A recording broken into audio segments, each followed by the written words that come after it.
Bem-vindo ao canal Lavir da UEMS, cursos de letras. Estamos aqui com o professor Miguel Eugênio Almeida, professor aposentado da UEMS, recentemente, né, para ter uma conversa sobre a vida dele, a carreira dele. O professor Miguel foi licenciado em língua portuguesa, literatura, filosofia, fez mestrado e doutorado. Miguel, queria que você falasse um pouco como é que você se descobriu professor de língua portuguesa, em particular língua latina.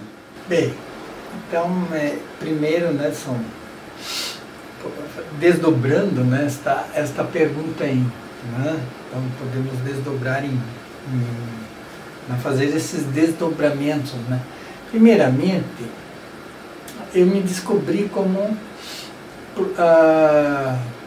não tanto até como professor, mas alguém interessado, por incrível que pareça, em estudar literatura.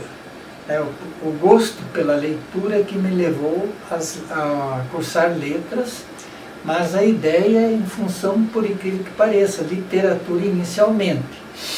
Pela língua até, né, foi depois, né, diante da minha dificuldade, né, um pouco da minha etnia alemã, meio descendente de alemão, então tive muita dificuldade com a língua, o estudo sistemático da língua, enfim, né,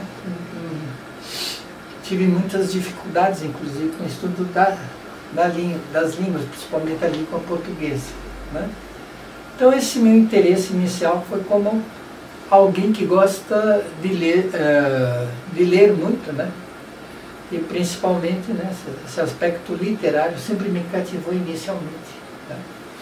Depois, entrando na universidade, né, eu me desafiei. Bom, se eu não cumprir minimamente,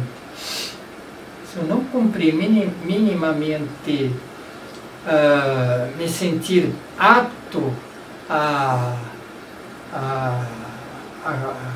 ao estudo da língua, então eu desisto do curso. Eu me coloquei para mim mesmo, né?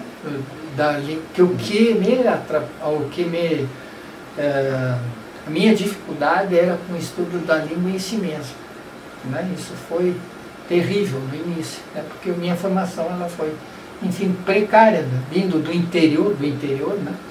Ali do Rio Grande do Sul, da região, aliás, de Vacaria. Quando eu nasci, é município de Vacaria, depois, né, no 5º distrito de Vacaria, de onde eu... É um lugar muito... Enfim. É um lugar interior com muitas dificuldades, né? Escola, muito precária, enfim, né? E eu levei isso, né, para os estudos, né? Depois na minha carreira, enfim, acadêmica e tal, né? Então, a minha dificuldade, em diante disso, eu me desafiei, né, no início. Olha, se eu não cumprir, não conseguir ter aquela compreensão, aquele conhecimento mínimo, de 50% minimamente, eu desisto do curso de letras, vou fazer outra coisa. E deu certo, né? Deu certo porque né, aquele interesse pelo curso, né,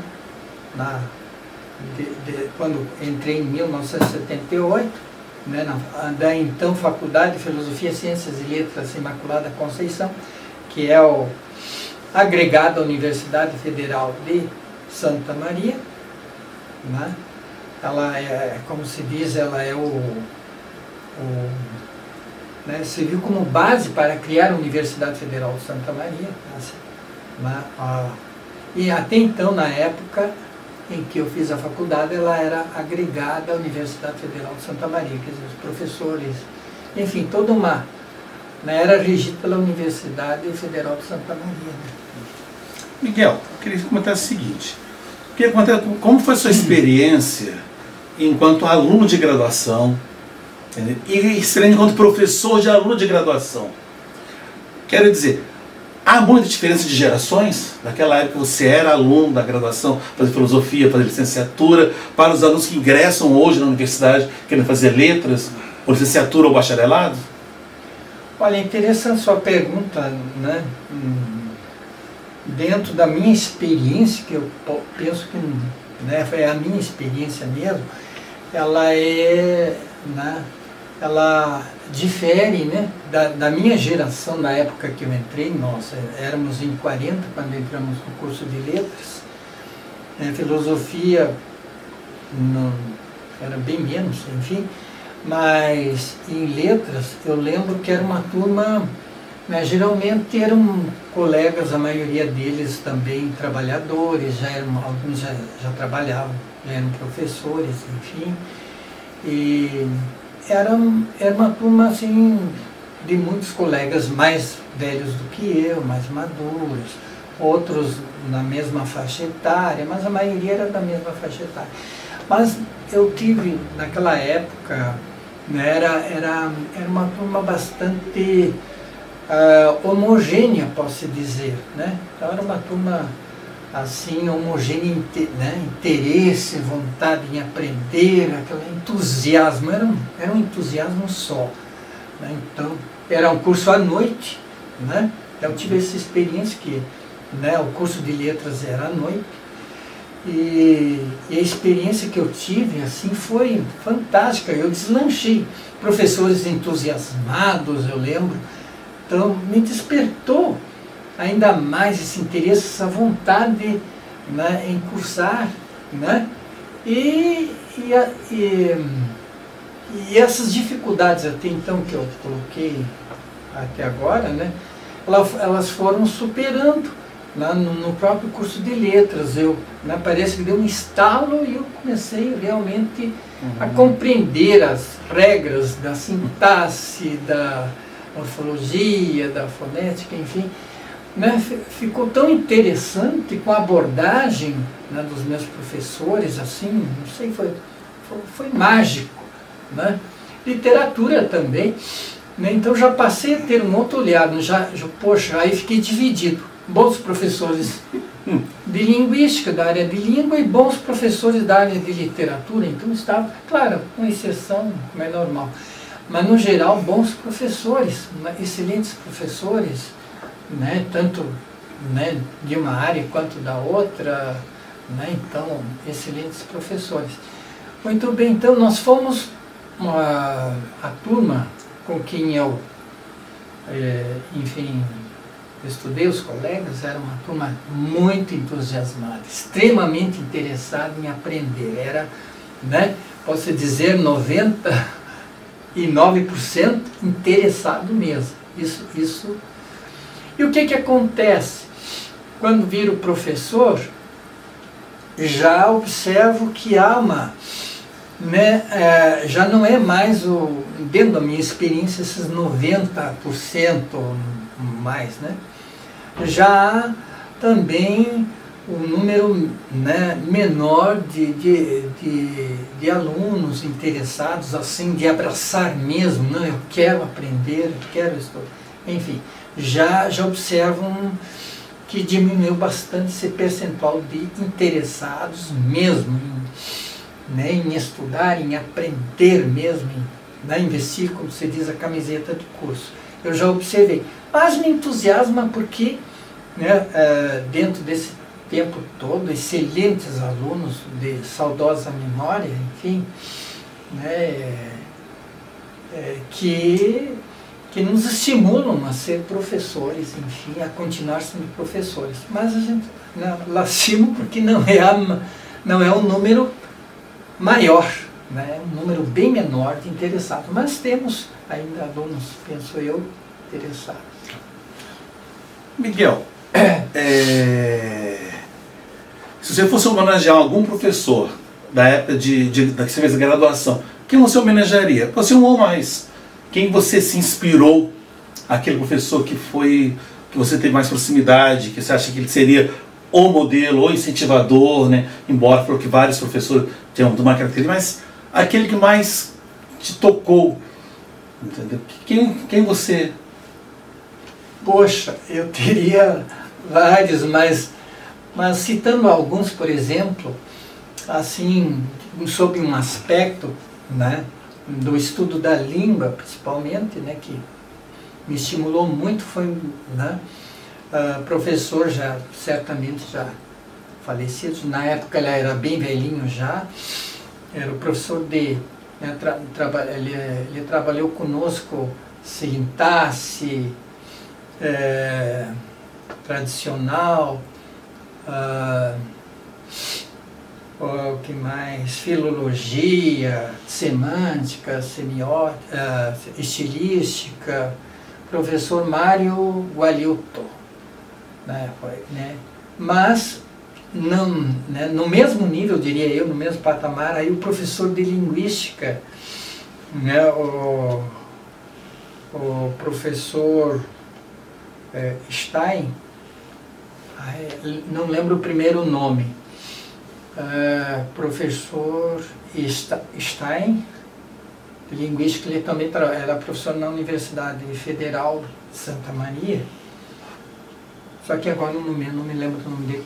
Muito interessante, então, essa parte da gramática gerativa transformacional, fonética, me chamou, né, são professores assim que me vêm agora no aspecto da língua. Né, de literatura, né, uma professora que eu soube que faleceu também, professora Inês Sofia Vargas, né, que trabalhou conosco teoria literária, literatura rio-grandense, né, me marcou muito, né, e outros também, né, mas assim no momento esses 3 professores assim me marcaram muito, e outros professores também que agora, né, muito bons também, que agora não me vem o nome, né, no momento, mas eu fiquei muito encantado depois que eu, né, na área de linguística, aí eu fiquei, né, com esse pendor para estudar mais linguística do que literatura também. Mas fiquei dividido as duas áreas, enfim, as duas línguas, né, das letras. Como é que é a sua chegada na UEM enquanto professor de latim? Poxa, nossa! Latim até foi por acaso, como é que eu posso dizer? Para mim, quando eu fiz o concurso na UEMS, né, até entramos junto com o professor Daniel, né, lembro dele, né, assim, no momento, né, que entramos na mesma turma, ele em literatura, né, eu em língua portuguesa. O Abrão, né? Você falou do Daniel Abrão. Isso aí. Eu lembro, enfim. Então, quando nós, quando estávamos lá para assumir, né, enfim, a distribuição, né, das aulas em Dourados, aí o pessoal da literatura era mesclando naquela época literatura e língua, enfim.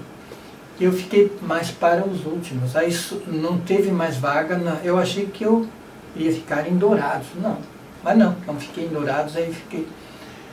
Eu lembro que o professor, né, enfim, que estava distribuindo as vagas, enfim, né, ele disse: ó, professor, não, o senhor vai, agora é Cacilândia. E eu lembro que eu fiquei com o olho daquele tamanho. Ele disse: não, o senhor não vai passar frio, mas diz: eu quero passar frio. Tudo bem. E ele disse: olha, mas tem outra coisa, o senhor vai ter que trabalhar com latim. Eu não sou professor, mas não tem jeito. Ou assume latim ou nada, é pegar ou largar. Está bem. Então, o que eu vou fazer, né? Vou ter que me virar nos 30, né?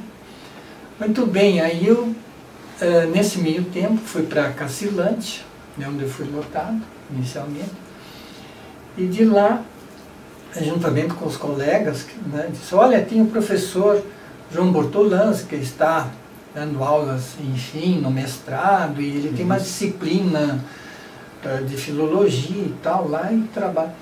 Digo: tá, então, ela me estimulou, digo: eu vou fazer essa disciplina lá na Federal em Três Lagoas. Não era o mestrado, só lá existia, né, em Três Lagoas. Eu fui para Três Lagoas, fazer esta disciplina com o professor João Bortolanza, conheci, enfim, foi muito interessante. E foi, né, fiquei mais estimulado ainda, então ele, como conhecedor do latim e da filologia, eu me reciclei, eu tive coragem para trabalhar o latim.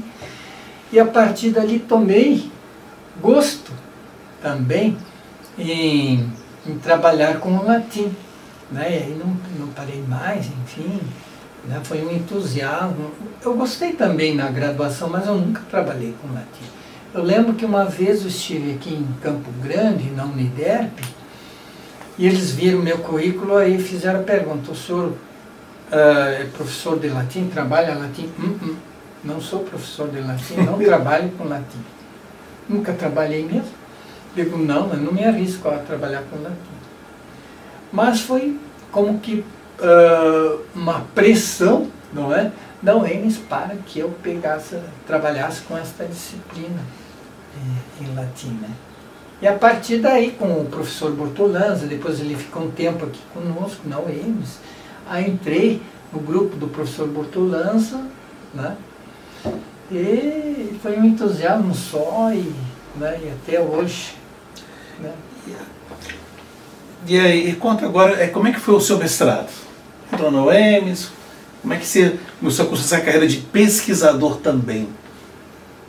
Ah, poxa, muito interessante. Inicialmente, olha só, como eu fiz, como o professor, o colega que já me apresentou, né, diante de vocês, que eu também cursei filosofia, né? E na época, quando eu estava em Santa Maria, não havia mestrado em letras, nem na universidade, lá na época não tinha.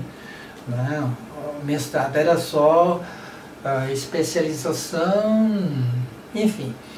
Mas aí eu entrei, e também, entusiasmado também, né, dentro dessa linha filosófica, né, dessa área filosófica, acabei, né, fazendo mestrado em antropologia filosófica, né, na Universidade Federal de Santa Maria, na época, né? Então, mas ali puramente, né, o tema, né, da minha dissertação de mestrado, né, Henri Louis Bergson, né, a consciência na obra de Henri Louis Bergson, né, o tema é a consciência na obra de Henri Louis Bergson. Acabei então tratando a questão da consciência, como ele trata a questão da consciência ali do ponto de vista filosófico, né? É claro que né, vendo um pouquinho da história de como os outros filósofos, além do Bergson, né, tratam esta questão. E depois que eu entrei, né, na UEMS, já vim com este mestrado, né? E aí eu lembro que, né, como inexperiente, né, como alguém que entra como professor da universidade, né, em contato com os colegas, eles me estimularam: ó, Miguel, vai para a área, volta para a área, sai da área afim e vai para a área. Fico, é mesmo, é melhor. E, né, até o professor Zezinho, José Antônio, né, lá de Cassinândia, na época, trabalhando junto, me estimulou muito. Pois é, eu digo, eu vou ter que trabalhar aí, né? Então aí depois juntamente com o professor Bortolanza, fui estimulado a ir para a área de letras, mais especificamente da área de historiografia, historiografia linguística, né? Historiografia da língua portuguesa, né? Na PUC São Paulo, né? Então foi onde eu vi, eu digo, esse o perfil, é isso que eu quero fazer, quer dizer, dentro dessa área. Então entrei. E o doutorado, o tema de doutorado, como é que... Só pesquisa de doutorado, pós-doutorado, que fez também na Unemate também. O doutorado, até o tema foi interessante. Eu fui com uma proposta, que agora no momento, né, não lembro assim, E ela foi mudando por conta, né, da história, né, que eu me defini depois dentro da própria PUC, né, em trabalhar com gramática, né, com gramáticas, enfim, eu trabalhei, tem muitos artigos, enfim, muitas, né, publicação em torno de gramáticas, desde a gramática de, né, de Fernão de Oliveira, né, primeiro gramática em língua portuguesa, enfim, entrei nesse estudo das gramáticas, sobre a abordagem historiografia da linguística, né, eu lembro que na época lembrei de trabalhar com uma gramática em que minha mãe, né, estudou juntamente com a antologia literária, né, a gramática, enfim, do Alfredo Clemente Pinto, né, e trabalhei com a seleta em prosa moderna, né, a seleta em prosa dos autores brasileiros e portugueses de Alfredo Clemente Pinto, publicada em 1885 aproximadamente, a primeira edição, né? E com também a gramática língua materna também do Alfredo, que minha mãe estudou, essas duas, enfim, a seleta e a gramática, e me veio esse, né, digo, vou estudar, né, esses documentos, né, de gramática, né? Foi a partir, então, desse estudo. E esse é um autor gaúcho, né, Alfredo Clemente Pinto, então me dediquei a esse estudo e, por incrível que pareça, do ponto de vista linguístico, tem alguma coisa algum trabalho até então, hoje não sei, mas na área de educação, mas em linguística, em língua, acho que eu fui o primeiro a trabalhar com Alfredo Clemente Pinto.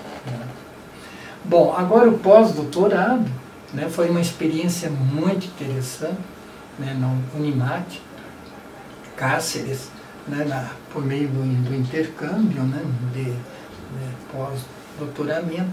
Foi uma experiência muito interessante na área de linguística, né, quando, né, trabalhei, né, nessa linha agora, como se chama mais especificamente? Gramaticalização? Não, a área do professor. Qual foi o professor? A professora que faleceu foi sua orientanda. A professora Edileuza? Isso, essa linha dela, sim. a linha, como se chama agora, de Crow. Isso. A teoria da enunciação. Isso. Gramática, né, da enunciação. Você imagina o acontecimento. Isso. Me interessei muito por essa questão também, né, para, né, trabalhar né, nessa linha da enunciação, né, da gramática, enfim, né, como Eduardo Guimarães, e expoentes da área ali, né, então foi muito interessante, né, trabalhar né, com a questão dos nexos, aliás, enfim, ainda essa linha, muito interessante. Eu queria ver o seguinte, Miguel, comente como é que foi a sua experiência de formador de novos pesquisadores. Você deu aula no mestrado acadêmico, no mestrado profissional, orientou também na graduação alunos, né? Como é que essa experiência tem? O que você poderia falar um pouco, né? Desde da graduação, né? Faz uma monografia, um TCC, está iniciando a pesquisa, né? E depois no mestrado acadêmico, profissional, que já vai falar um pesquisador, né? Entendemos assim, né?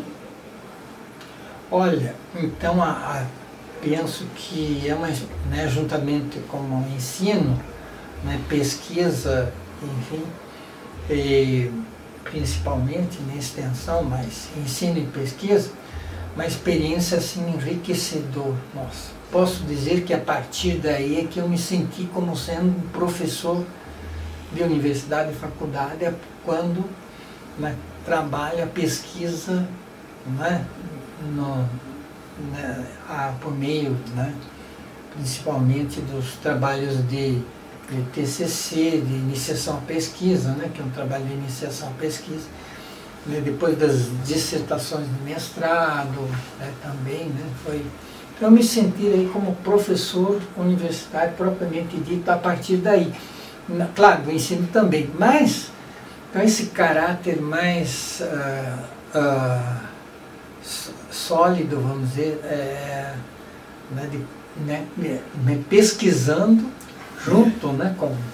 É um momento bem mágico, né? Você vê o aluno trazer um problema, exato, elaborar, você dá as diretrizes e ele vai pensando por si só, né, o caminho. Exatamente. Porque o mestrado é o pesquisador, inicialmente. Certamente. Né? Então é onde nós nos aprendemos propriamente a pesquisar junto, enfim, né, por meio da orientação também. Também né, ela consolida nessa nossa formação também né, como orientador e pesquisador. Né? Então, as duas coisas andam, penso eu, juntas, porque ao mesmo tempo que orienta, ele pesquisa também. Isso. Né? Então, foi uma lembrando experiência. um pouco Paulo Freire, né? O educador se educa na relação com o educando. Com né? certeza, com certeza. O Miguel, você quer deixar uma mensagem para a nova geração que quer fazer letras, quer entrar no mestrado, o que você deixa de mensagem para esse pessoal? Então, eu penso que, né, diante, né, do cenário nacional, já diria assim, diante da situação, mesmo da desvalorização, né, profissional, já diria assim, alguns estados mais do que outros, menos valorizado. Por exemplo, eu, como vim do Rio Grande do Sul, lá continua sendo difícil, terrível, né? Muito difícil ser professor, principalmente na rede pública, né? Ainda é difícil, mas eu diria uma coisa, que primeiramente quem se decide a ir para esta área coloca em primeiro lugar amor, vontade em cursar, né? Quer dizer, colocar toda a sua vontade, todo o seu amor, porque depois, né, porque supera. Eu penso que, né, como eu disse, diante dessas dificuldades de valorização, ainda vale a pena, penso eu, mas tem um detalhe muito importante, é um sacerdócio, quer dizer, tem que gostar de verdade. Se não gostar, né, eu diria, por favor, então faça outra coisa, menos seja professor e menos, né, enfim, professor de letras, né? Tem que ter muito amor em primeiro lugar, tem que gostar muito e muito e muito, aí vale a pena. Se não tiver esse gosto, penso que não tem, né, motivo maior, né, não se envolver, não tem porquê. Então esse é uma das, né, um recado que eu daria, né? Tem que, né, se não gosta, por favor, não curse. E agora para os professores iniciantes na carreira acadêmica, universitária, né, que mensagem você deixaria para eles? Estão começando agora, com concurso recente, ou que fez pós-doutorado, quer entrar na academia, ser professor acadêmico, né? O que você deixa de mensagem para esse pessoal novo, que não é a nossa geração, que não passou passando questão de época, né? O que você deixaria para esse pessoal, esses colegas que estão iniciando ou querem iniciar na carreira universitária, fazer pesquisa, ensino, extensão? Para esse pessoal, né, eu diria o seguinte: não desanimem, né? Essa é a mensagem, não desanimem. Quer dizer, eu diria que, né, fiquem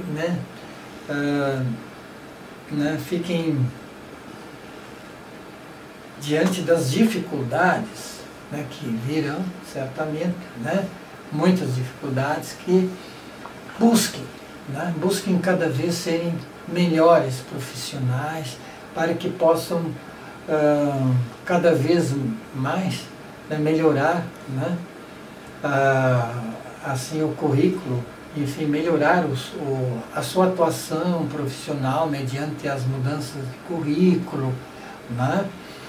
Eu teria, agora me veio algo assim, né, é uma opinião minha apenas, né, que eu sinto, né, que eu convido os colegas a pensar, né, em enxugar o curso de letras. Eu pediria que enxugasse o curso de letras, de buscar por meio de, não sei como diria assim, enxugar no sentido de ter uma carga, vamos dizer assim,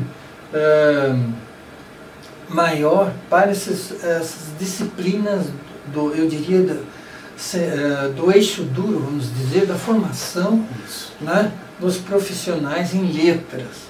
Mas não com isso que eu não sei como eu diria assim, né, disciplinas, tantas quantas, né, né, para, vamos dizer assim, mais livre, né, para o aluno escolher, não é?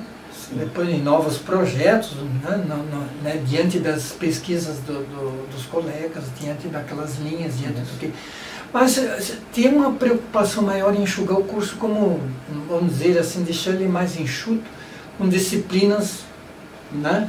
Isso, e as outras disciplinas, assim, tem uma flexibilidade que ele possa escolher depois, mas sem aquele, né, como é que eu posso dizer assim, como um compromisso engessado de uma carga horária que eu acho muito grande, assim como na formação, como ela está hoje, você repensar essa questão aí, sobre esse aspecto aí também. Miguel, você passou boa parte da sua vida aqui na universidade, né? Fez amizades, entendeu? Foi até o último momento da aposentadoria, né? O que você deixaria para os colegas que ainda estão na luta ainda? Uma mensagem, olha, eu fui, cumpri minha parte do contrato, né? Justo, né? A aposentadoria. E o que você deixaria para nós que estamos ainda, tem um tempo ainda a cumprir, entendeu? Penso que os colegas, né, que estão na ativa, né? Quer dizer, diante aqui né, do colega Marlon, que naturalmente que procurem, né, ficarem mais unidos. Isso é importante. Essa união entre os colegas é muito importante, né, ficarem unidos para que, né, possa, né, quer dizer, levar, né, os cursos, os projetos, assim, com entusiasmo, porque é o que acredito ainda, né, que é por meio da educação que nós podemos certamente ainda fazer diferença, né, fazer diferença social, como formadores, não só dentro da formação técnica, mas também nessa formação cultural, social, política, né? Mas quando se fala em política, né, como agentes, né, transformadores, né, nesse aspecto, é alguém que participa socialmente, que tem um papel social. Então, sobre esse aspecto aí, quer dizer, né, continuar acreditando ainda que vale a pena ser professor, vale a pena, né, continuar a ser, é difícil, mas, então o que eu diria é isso, quer dizer, eu apelo, vamos dizer assim, à união, né, esse entrosamento ainda maior, né, que já existe, isso é um fato, mas, né, estar ainda mais unidos para, né, imbuídos dessa tarefa social importante, né, como não só formador técnico, mas também, né, esse formador social, né, sociopolítico, enfim, e a social abarca também, né, quer dizer, de ser agente de transformação social. Nós não somos simplesmente, né, mas junto com isso também, né, eu diria assim que pensar nesse lado social, principalmente, né, parece que, né, quando eu estou falando em lado social, não estou falando aqui em política, né, como, né, né, que, como diria, agora lembrei de um professor que não tem como estar em cima do muro, né, politicamente partidário, mas a questão que eu coloco aqui, né, é em colocar para o nosso educando e nosso acadêmico, né, que ele tem função social, né, quando ele atua profissionalmente, né, ele não vai só né, trabalhar com a língua em si mesma, por si mesma, não vai trabalhar somente a literariedade da língua, né, mas ele tem também esse papel de mostrar que por meio, né, da língua nós estamos fazendo diferença, nós estamos também construindo uma sociedade melhor. Né? Tá, Miguel, quero agradecer você, interromper sua aposentadoria, vim aqui no Lavi, na universidade, né, para esse bom bate-papo. Obrigado. Eu até me sinto assim bastante emocionado por ter recebido o convite, né, dos colegas, né, inicialmente, enfim, o professor Vomir me convidou, digo não, me veio uma alegria só, né, em ser entrevistado pelos colegas, em ter essa lembrança, até antes de, né, a primeira lembrança já está registrada, já tenho, né, com o professor Marlon, já tenho registrado toda uma fala minha, né? Então já tenho o primeiro registro, esse seria o segundo registro, né? Então eu fico muito feliz por isso, né?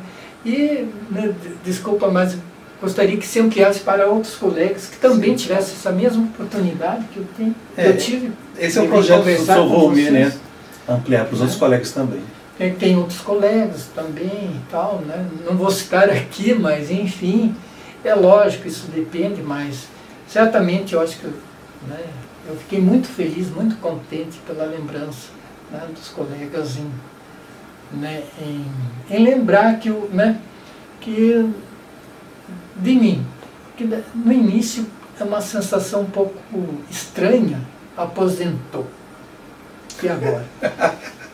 Então é uma sensação assim dura até, assim, um vazio assim, né? Então até lidar com isso no início é um pouco complicado, né? Mas eu fiquei muito feliz demais de ser lembrado, não, né, pelo colega, pela instituição, enfim, pela iniciativa do Lavi, enfim, né, muito feliz mesmo.